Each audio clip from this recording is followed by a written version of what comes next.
High, আমি রয়েছি bishop Lefroy রোডে দাঁড়িয়ে। এইটা হচ্ছে সত্যজিৎ রায়ের বাড়ি। এই বাড়িতে সত্যজিৎ রায় থাকতেন। এটার নাম হচ্ছে বিশপ লেফ্রয় রোড, আর ওই রাস্তাটা হচ্ছে লি রোড।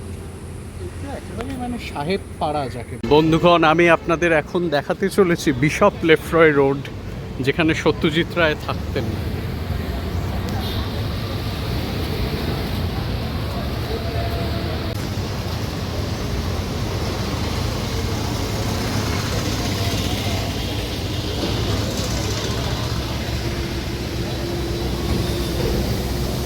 আমরা চলেছি বিশপ লেফ্রয় রোড ধরে সত্যজিৎ রায়ের বাড়ি খুঁজতে। এটা একেবারেই সাহেব পাড়া। ব্রিটিশ আমলের প্রচুর স্থাপত্য এখনও দেখতে পাচ্ছেন, জীর্ণ চেহারা। সত্যজিৎ রায়ের বাড়িটা কিন্তু একেবারে স্বমহিমায় বিরাজ করছে। এই রাস্তা দিয়ে সত্যজিৎ রায় খুব একটা হাঁটতেন না। Just look at the structure over there. It's a very old building, very old building. Probably built during the British times. And you can see posters of Satyajit Ray's films. Mohanagar.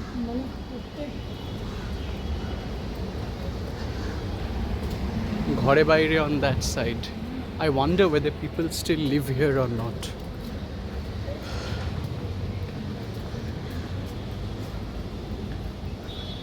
Satyajit Ray painted. Here begins the house of Satyajit Ray. The house starts from here. The house starts from here. Okay, we can enter from this side as well. Satyajit রায়ের বাড়ি দেখতে চলেছি। British আমলের স্থাপত্য।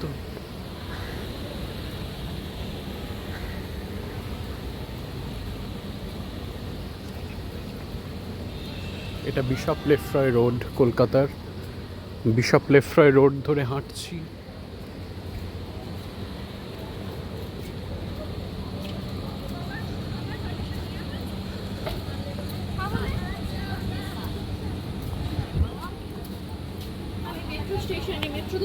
Classical European architecture, Edwardian, I think.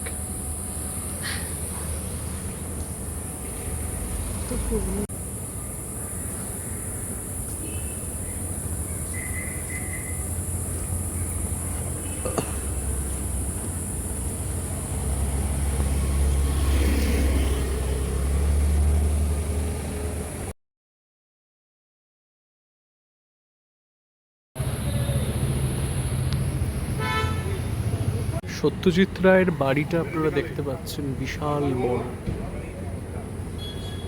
Satyajit রায়ের বাড়ির এই পাঁচিল, আর উল্টো দিকে সব সাহেব আমলের বাড়ি।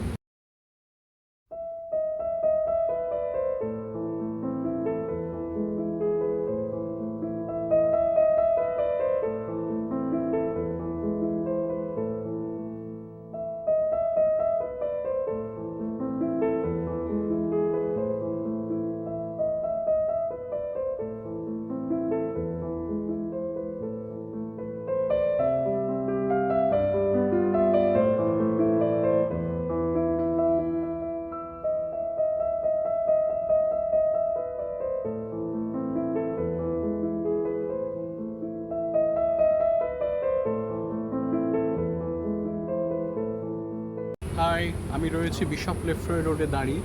এইটা হচ্ছে সত্যজিৎ রায়ের বাড়ি। এই বাড়িতে সত্যজিৎ রায় থাকতেন। এটার নাম হচ্ছে বিশপ লেফ্রয় রোড, আর ওই রাস্তাটা হচ্ছে লি রোড। এটা একেবারে মানে সাহেব পাড়া যাকে বলে। হ্যাঁ, ব্রিটিশ আমলের আর্কিটেকচার। ওই বাড়িটাও খুব সুন্দর, ওই বাড়িটাও অসম্ভব সুন্দর। আর এখানে লোকজন তাস খেলছে, কি সুন্দর। চলো, let's make a journey towards the end of Bishop Leclerc Road. Let's walk through the pavement. Let's walk through the pavement.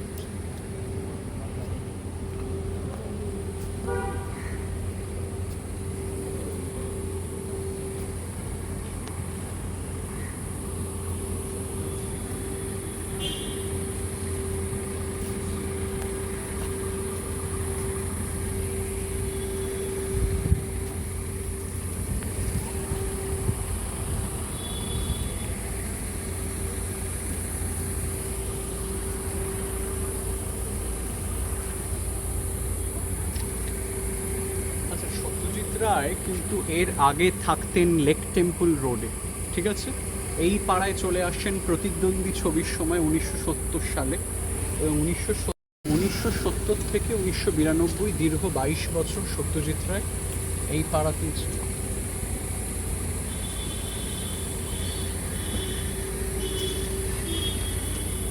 আমরা জানি যে সত্যজিৎ রায়ের জন্ম হয়েছিল কিন্তু গড়পাড় রোডে। বাবার মৃত্যুর পরে প্রথমে বকুলবাগান, ভবানীপুর, তারপর সেখান থেকে বেলতলা রোড, সেখান থেকে লেক অ্যাভিনিউ রোড 31 নম্বর, সেখান থেকে 3 নম্বর লেক টেম্পল রোড, এবং ফাইনালি 1970 সালে এখানে চলে আসেন বিশপ লেফ্রয় রোডে। এবং এই বাড়িতেই উনি সবথেকে বেশি সময় কাটিয়েছেন। জীবনের দীর্ঘতম সময় কোনো বাড়িতে যদি কাটিয়ে থাকে সেটা হচ্ছে এই বাড়িতে, একের এক বিশপ লেফ্রয়।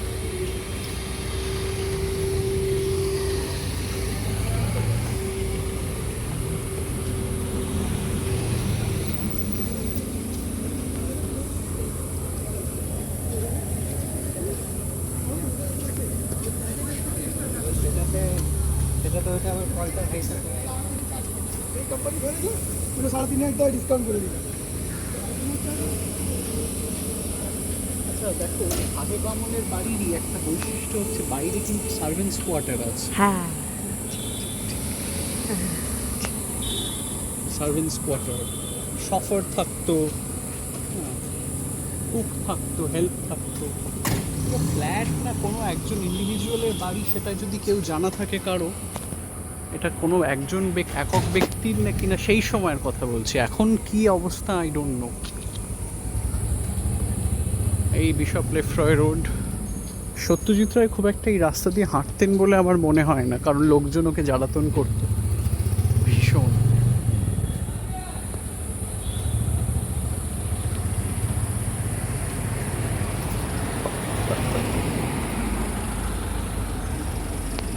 দেখুন সাহেব আমলের বাড়ি সব আশ্চর্য।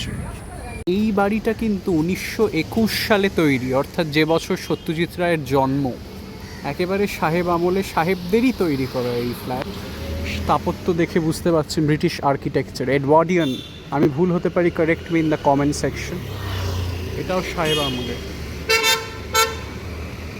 কিন্তু এখন এগুলোতে কারা থাকে? আদৌ অ্যাংলো ইন্ডিয়ানরা নিশ্চয়ই থাকতেন নাকি না ব্রিটিশরাই থাকতেন 47 অবধি, আই হ্যাভ নো আইডিয়া।